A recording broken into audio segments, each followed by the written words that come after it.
Here's where things started out on the terrible morning of September 11th, 2001, and you can tell it was a beautiful day.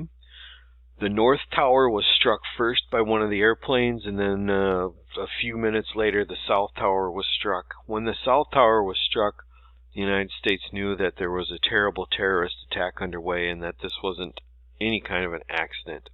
There was great confusion. Thousands of people work in these buildings. This is where most of the people died in New York City.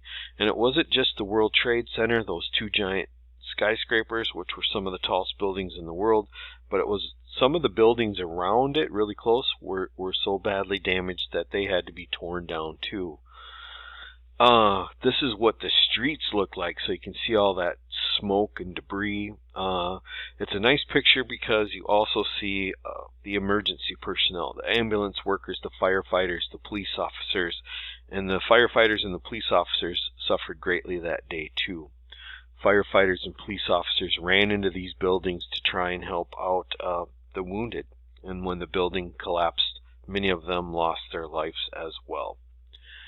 And then this final shot here is of some of the wreckage after 9/11. It took a long time to clean that up. And one other thing about this terror attack is that in the years that followed, many of the firefighters and the workers that helped clean up these messes and the police officers developed cancers from being around all the toxic chemicals from the burning fuel and all the things that were inside the buildings that were on fire. So New York City, that's where the first attacks took place.